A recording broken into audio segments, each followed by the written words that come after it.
Como ya les mencioné la doctora Cerchiari, voy a mencionar la endoscopía en el trauma esofágico. Históricamente, la reparación de la perforación esofágica y del trauma perforante fue quirúrgica. En parte se debía a las escasas opciones terapéuticas disponibles y es una patología de muy baja frecuencia pero elevada importancia por su alta morbimortalidad. En cuanto a las causas de perforación esofágica en lo global, esto ya se mencionó, pero quiero recordarlo porque va a guiar nuestra presentación. La iatrogénica es la más frecuente, representa de 50 a 75% de los casos y en general se da en la endoscopía terapéutica. La dilatación es la causa más frecuente de perforación esofágica, seguida de la RCP, la econdoscopía, polipectomías, entre otras. El barotrauma representa un 20%, los cuerpos extraños lo siguen, sobre todo espinas de pescado, y el trauma es una de las causas menos frecuentes de perforación esofágica. Pero ¿cuál es el rol de la endoscopía? Esto se debate hace años, pero sobre todo se debate hoy en día. ¿Es diagnóstica? ¿Es terapéutica? ¿Puede ser las dos?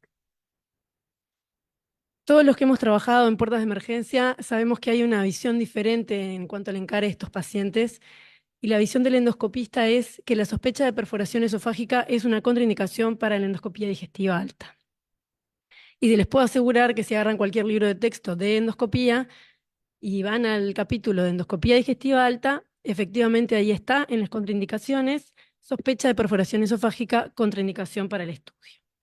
¿Por qué es esto? Porque se plantea un riesgo teórico y también real de completar una perforación incompleta o de aumentar un desgarro pequeño y como consecuencia aumentar la contaminación mediastinal.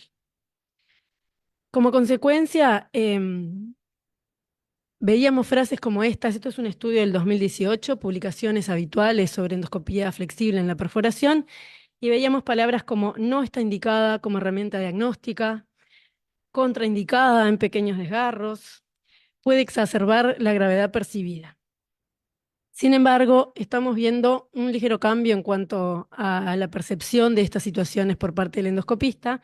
Y si vamos a estudios más recientes, 2024, 2025, vemos frases como la endoscopía diagnóstica alta puede ser utilizada, es una posibilidad. Nuevas terapias endoscópicas han expandido el tratamiento de la perforación esofágica.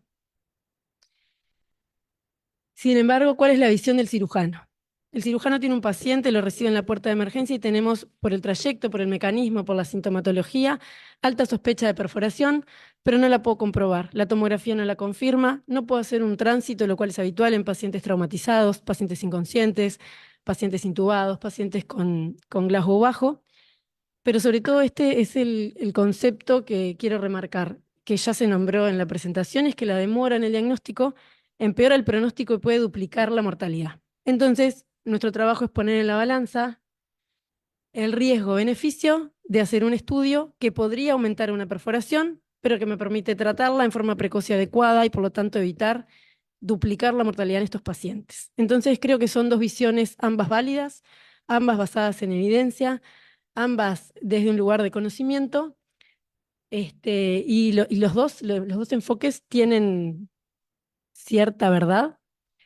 Acá lo importante es encontrar un terreno medio, valorar cada caso en forma individual, el riesgo de mi paciente, el riesgo real de que tenga una perforación frente al beneficio de un diagnóstico precoz, aunque eso implique aumentar un pequeño desgarro.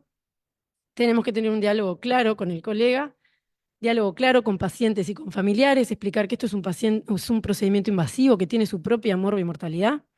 Hay que registrar adecuadamente en la historia clínica mis sospechas, por qué la indico, qué planteo realizar con esto, y trabajar en la comunicación y confianza entre colegas para lograr una forma de trabajo adecuada y propicia para el beneficio del paciente. ¿Qué dice la medicina basada en la evidencia actual? En cuanto al papel diagnóstico de la endoscopía digestiva alta en la perforación esofágica, las guías mundiales de cirugía de emergencia establecen que la endoscopía es útil en pacientes con sospecha de perforación y con una tomografía dudosa, un grado de evidencia 1C. La endoscopía diagnóstica en la perforación es segura en manos experimentadas, pero tiene un riesgo potencial de aumentar la lesión y sugiere cautela y limitar el uso como estudio de primera línea. En cuanto al papel terapéutico de la veda, Los tratamientos endoscópicos que tenemos disponibles han aumentado en forma exorbitante en los últimos 10 años. Ofrece ventajas sobre la intervención quirúrgica al ser mini invasivo, puede ser diagnóstica y terapéutica en la misma intervención y se puede asociar a otros procedimientos. Quizá este sea uno de los puntos más ricos que tiene la endoscopía y es que su uso no invalida ninguna de las otras opciones, incluso algunas quirúrgicas que podemos tener. Nuevas terapias endoscópicas. Se los quería mostrar. Esto es un clip endoscópico habitual. Son los que se conocen como True the Scope, porque son clips pequeños que pasan a través del canal instrumental. Este, Así se ven colocados, por ejemplo, en una lesión. Y si bien los clips tienen una apertura de entre 12 y 16 milímetros, dependiendo de la marca, tienen esta ventaja de que si yo los coloco en una comisura de la perforación, muy similar a lo que pasa con los puntos comisurales en una incisión en piel, como consecuencia directa, los bordes cercanos a este clip se van a adosar. Y entonces me permiten poner otro clip, y lo cual no tiene límite en lo longitudinal. Estos son los conocidos como Vescos, o también los van a ver por ahí como Over the Scope Clips. Son clips que no pasan por el canal instrumental y que por lo tanto tienen que montarse de esta manera sobre el endoscopio con un cap transparente y así se ven desplegados con el tejido y son clips que logran agarrar diámetros mayores de tejido de hasta 20 milímetros. Los stents forrados están muy en uso en este momento. Así se ven desplegados, stents metálicos autoexpandibles. Y el sistema Endovac. El sistema Endovac es una tubuladura multifenestrada muy fina que habitualmente se pasa transnasal y que tiene en su punta distal una esponja o últimamente lo que se está usando son los film porosos, que es como un plástico microporoso, lo cual permite que el tamaño sea realmente muy pequeño. Y se permiten colocar o en una cavidad crónica con pared y mantener absorción permanente, o se pueden incluso colocar en la luz esofágica y administrar terapia de vacuum a la luz esofágica para mantener limpia esa zona. Y bueno, esto es un sistema que en Uruguay no está, pero esperemos que en breve esté disponible. Son sistemas de sutura endoscópica, la mayoría de sutura corrida, este es el Apolo. Y acá es un ejemplo esto es un desgarro esofágico de 8 centímetros que se suturó con el Apolo, sutura continua, y ese es el resultado 2 semanas después. Bueno, ¿cuál es el tratamiento endoscópico más efectivo? Esto está en debate. Toda la evidencia que tenemos es retrospectiva, hay pocos estudios poblacionales y hay ausencia de estudios randomizados. Este es un estudio multicéntrico de 3 hospitales que estudió 3 pacientes en los cuales clasifican los tratamientos en cierre primario, que generalmente sutura, o bypass, que es el stent, o tratamientos combinados, sutura más stent. 26% de los pacientes fueron a bypass, 29% a cierre primario, un 27% fueron a combinación y 12% fueron tratados con tratamiento conservador. El éxito con cierre primario o combinación fue un 100%. Todos estos pacientes cerraron la perforación, mucho menos tasa de éxito en el conservador, 42%, y la tasa de éxito en el bypass, que es el stent, anda en el entorno del 80-90%. 92% de estos pacientes no requirieron tratamiento quirúrgico, pero un 8,3% requirió cirugía por fallo del tratamiento endoscópico. Bueno, en cuanto a la iatrogenia, no aplica al trauma esofágico, pero sí la importancia de esta es que de acá surge el mayor número de serie de casos y toda la experiencia terapéutica que tenemos con estos métodos se ve en estos pacientes simplemente por ser los más frecuentes. Estos pacientes que se perforan por iatrogenia admiten terapia de EVAC. Este es un trabajo de 108 pacientes, en los cuales la mayoría de los pacientes resolvió la fuga y la mortalidad fue de un 12,8%. Si recordamos que la mortalidad del tratamiento precoz, la mortalidad quirúrgica está entre un 10 y un 20%, son tratamientos por lo menos comparables al tratamiento quirúrgico. El tratamiento de los stents metálicos autoexpandibles, esto es una serie de 1.700 pacientes con una tasa de éxito clínico de 87%. Y dentro de las grandes ventajas que tiene la colocación del stent es que la curva de entrenamiento es relativamente corta, tiene un rápido bloqueo de la contaminación. Si logramos que el stent coapte con la pared esofágica, el bloqueo de la contaminación es inmediata y el paciente puede retomar una vía oral en forma mucho más precoz a otras opciones terapéuticas. Se puede extraer el dispositivo en la evolución, en general se retira entre las 4 o 6 semanas como tiempo mínimo de tratamiento, lo cual quiere decir que es reversible, Y como desventajas están su disponibilidad, su costo. El stent tiene un costo fijo real, pero esto es relativo si lo comparamos con otros tratamientos endoscópicos, después se lo voy a comentar. La migración, sobre todo a nivel del esfínter esofágico inferior, es de hasta un 16%, y la tolerancia es muy mala en las lesiones cervicales. No se utiliza. Este es quizá es uno del el estudio más grande en cuanto a números de casos que encontré, en cuanto a perforación iatrogénica. Incluye un total de 134.000 pacientes. 32 perforaciones se encontraron en esta serie, con una tasa de perforación de 0,024% o 1 cada 4.200 endoscopías digestivas altas, pero la mayoría de estas eran terapéuticas. Y en la mayoría de los pacientes había factores preexistentes, ya sea esofagitis eosinofílica, antecedentes de disfagia, radiación, Zenker, entre otros. Es mucho más frecuente la perforación en la terapéutica, y de hecho 7 de estos fueron con bujía, 5 con balón y 6 por extracción de un cuerpo extraño. La localización más frecuente en la iatrogenia es el esófago distal torácico o la unión esófago-gástrica. La media de tiempo de diagnóstico fue de 2 horas. Esto sí tiene sentido porque la mitad de los pacientes se diagnosticaron en el intraprocedimiento, pero la otra mitad pasaron desapercibidos durante el procedimiento inicial y la perforación se diagnosticó por tomografía, tránsito contrastado e incluso uno por una placa simple de tórax. O sea que la mitad de estas perforaciones durante endoscopías pueden pasar desapercibidas. El tratamiento más utilizado fue el stent, más de la mitad, tratamiento conservador en un 20%, y otros pacientes fueron a CLIPS. La cirugía como tratamiento inicial se describió en 4 pacientes, pero quiero destacar que después que iniciaron esta serie los autores, esto es una serie de más de 10 años, y desde el 2013 en adelante no realizaron más abordaje quirúrgico de inicio, lo cual habla de la confianza en el medio y la disponibilidad de tratamientos endoscópicos que han logrado buenas resoluciones, lo cual llevan a que la resolución quirúrgica se utilice menos en estos centros de alto volumen. Y lo otro que tiene a favor la endoscopía es que se puede hacer revisión. Si un stent no funciona, se puede cambiar por otro o poner un segundo stent más proximal o más distal. Se puede cambiar a otro método endoscópico, como utilizar un IVAC, y lo otro que podemos asociar son drenajes quirúrgicos, toracoscopía, debridado, colocación de drenajes, drenaje de tórax, otros abordajes quirúrgicos que se asocian al endoscópico.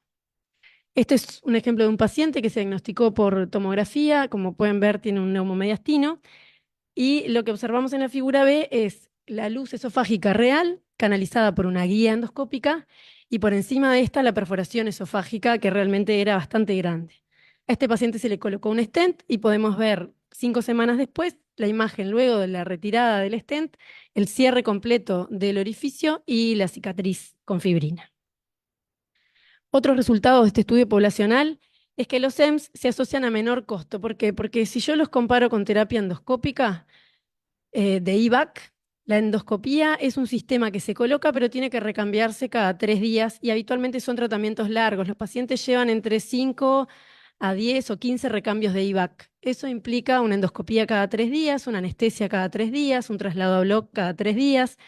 Y si bien el material puede ser artesanal, no tiene por qué ser uno comercial, estos pacientes están más tiempo internados. Con el IVAC no les puedo reinstalar la vía oral en forma precoz, tienen internaciones en CTI más prolongadas, y todo eso lleva a un aumento de los costos, que si miráramos el costo del stent como un dato neto, no le hace justicia a la realidad. Los stents endoscópicos en estos casos tuvieron un 88% de tasa de éxito versus 83% de la cirugía, y un 7,5% de mortalidad versus 17% de la cirugía. Las guías de cirugía de emergencia tienden hoy en día a establecer a los stents metálicos autoexpandibles cubiertos como el standard of care en estos pacientes con perforación iatrogénica. Y las guías americanas de gastroenterología indican el cierre endoscópico de la perforación esofágica siempre que sea posible. En perforaciones menores a 2 centímetros pueden utilizarse clips u ovescos. La sutura endoscópica la recomiendan los mayores a 2, y las guías de gastroenterología las reservan el uso de los stents para cuando la reparación primaria no es posible. Pero las guías mundiales de cirugía de emergencia recomiendan el stent como primera opción en todos los casos. Estas guías también sugieren una consulta urgente con cirujano, incluso aunque la reparación haya sido exitosa, para tener siempre un seguimiento de las dos especialidades en conjunto. El síndrome de Boerhaave no lo voy a nombrar, pero sí quería traerles unos casos terapéuticos. Pacientes tratados en forma exitosa con IVAC, después de una ruptura, un barotrauma del esófago, el mal llamado ruptura espontánea, y también se han cerrado rupturas por barotrauma con clips endoscópicos, como este paciente, el segundo que les traigo, que este era un desgarro extremadamente largo, entre 8 a 10 centímetros, y acá tenemos la imagen del tránsito contrastado en el que podemos ver que por lo menos 15 clips endoscópicos fueron colocados. Este paciente tuvo una buena evolución, y a los 10 meses no tenía ni fugas ni estenosis. Bueno, y finalmente el trauma. La perforación traumática del esófago es muy rara. Dentro del trauma son el 0,02% y el trauma va a representar menos del 15% de todas las perforaciones esofágicas, perdón. Son menos frecuentes en el trauma contuso, pero se asocian a lesiones más graves. Habitualmente son los pacientes que no llegan a la puerta de emergencia. Disección de aorta, contusión cardíaca, lesiones severas, abulsión de vía aérea. Tiene una alta morbilidad, 53%, y la mortalidad puede llegar al 70%.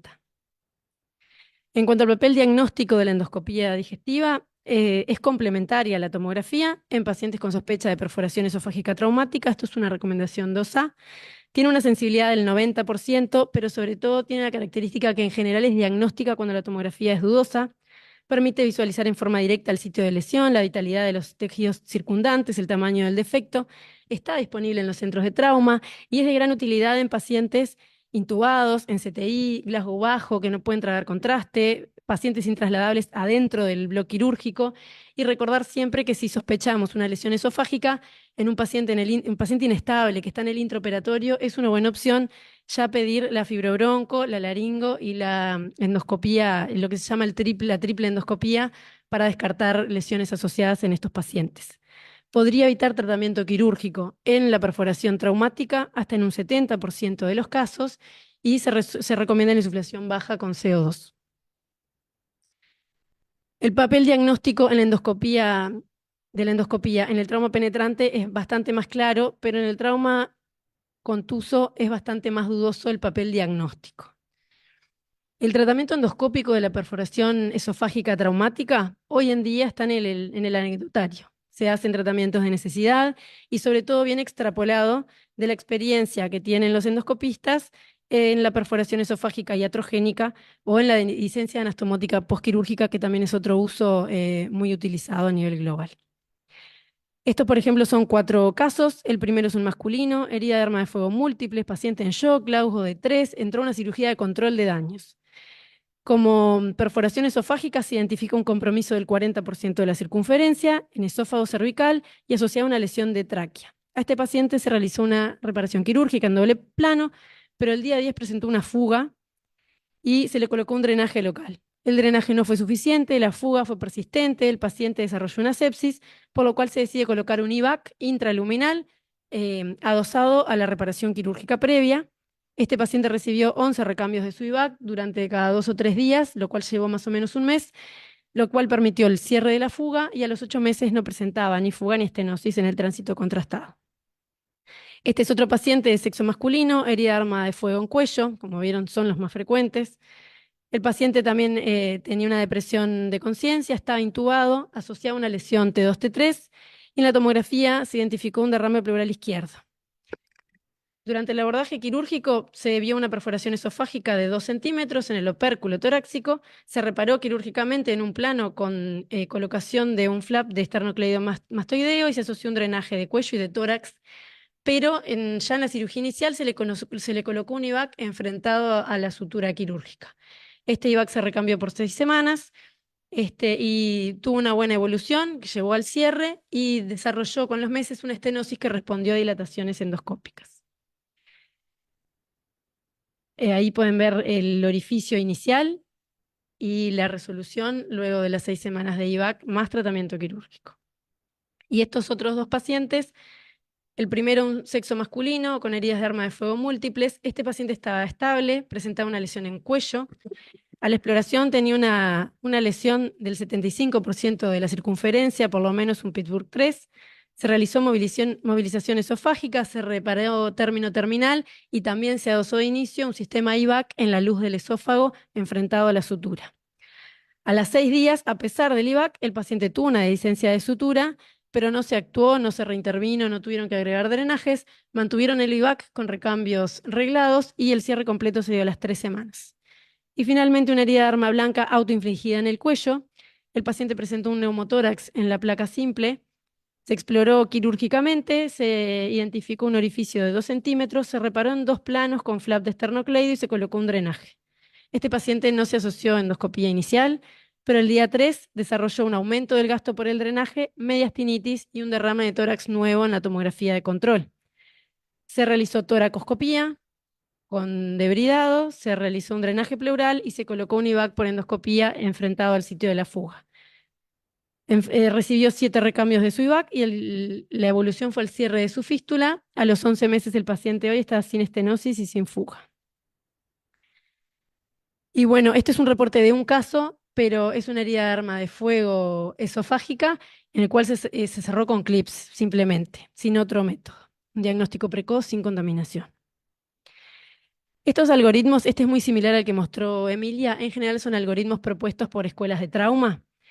En este algoritmo, que es muy similar a muchos otros que se pueden ver, en este caso separa a los pacientes en estables e inestables. Los estables van a tomografía y placa simple de tórax, sin evidencia de fuga, van a ir al control. Si son indeterminados y se puede, se va a hacer un estudio contrastado. Sabemos que en el trauma esto es muy difícil. Y en pacientes intubados o incapacitados, ahí es cuando aparece la endoscopía como posibilidad diagnóstica de lesión de perforación esofágica. Sin embargo, vean ustedes que si la endoscopía es negativa, el paciente se observa, pero si la endoscopía es positiva, se identifica una perforación esofágica, hoy en día los algoritmos de trauma siguen indicando exploración quirúrgica una vez diagnosticada la perforación. Y creemos que en algunos pacientes esto es así, pero otros podrían admitir tratamiento endoscópico y quizá veamos un cambio de este algoritmo en los próximos 10 años. En cuanto al paciente inestable, no hay duda, este paciente va a tratamiento quirúrgico, como bien mencionó la doctora Moreira, pero recordar siempre que tenemos la posibilidad, antes de realizar maniobras súper cruentas sobre nuestro paciente, de realizar endoscopía, fibrobroncoscopía o laringoscopía en el paciente intubado intrabloc durante el procedimiento quirúrgico. Y bueno, finalmente la operación de ser necesario. El cuerpo extraño, lo más frecuente es la espina de pescado, no me voy a detener en esto. 20% se va a tratar endoscópicamente y la endoscopía es la primera línea de tratamiento. Pero solo me interesaba mostrarles esto porque en los últimos 5 años están empezando a aparecer reportes de casos de pacientes con ingestas de cuerpos extraños que transfixiaron por completo la pared esofágica y que se encuentran ahora en mediastino o incluso en cuello. Y se han descrito casos de abordaje endoscópico, sección esofágica, extracción del cuerpo extraño, debridado y cierre esofágico con buena evolución. Y en algunos casos se utilizó ecoendoscopía para la localización del cuerpo extraño. Bueno, nunca olvidar que hay otro tipo de iatrogenia que no son endoscópicas, son casos muy poco frecuentes, pero que hay que tener muy presentes. La ecocardiografía se ha descrito como causa de perforación, la sonda nasogástrica se ha descrito como causa de perforación. Esta es una sonda nasogástrica que generó un doble lumen esofágico y que se trató por endoscopía con sección de la membrana que separaba las dos luces y marsupialización. Y ahora que cada vez son más frecuentes los procedimientos ablativos cardiológicos, estos procedimientos pueden generar lesiones térmicas, esofágicas y perforación en la evolución. Entonces, siempre tener presente en un paciente con dolor torácico, con dolor tipo puntada, que tuvo un procedimiento invasivo en los últimos días, siempre tenerlo muy presente. Y siempre está el caso de cirugía de columna en el cual los tornillos se ven en la endoscopía en la luz esofágica. Resumiendo, y para no aburrirlos, los principios para el tratamiento endoscópico son los mismos que para el tratamiento quirúrgico. Reponer fluidos, antibióticos precoz, tratar la fuga, derivarla, frenarla, sustituirla, cerrarla, drenar la contaminación de las cavidades o de las colecciones y el soporte nutricional.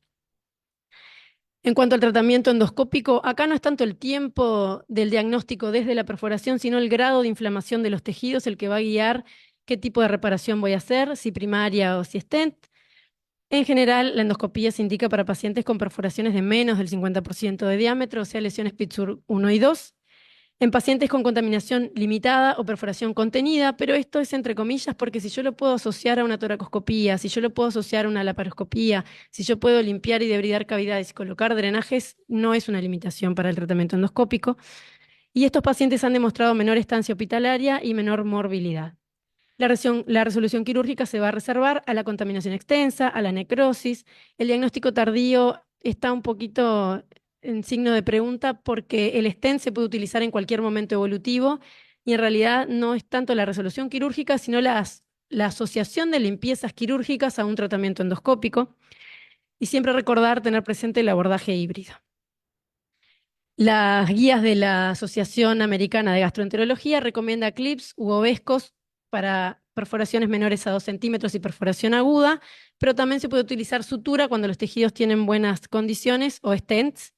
Las mayores a 2 centímetros se pueden usar con sutura endoscópica, pero los clips, como ya vieron en el caso que les mostré, se pueden utilizar sin límite en cuanto a la longitud del desgarro. Las perforaciones agudas lo que tienen es el buen estado de los tejidos, entonces los clips o todo este tipo de cierres que llevan tensión los toleran mejor.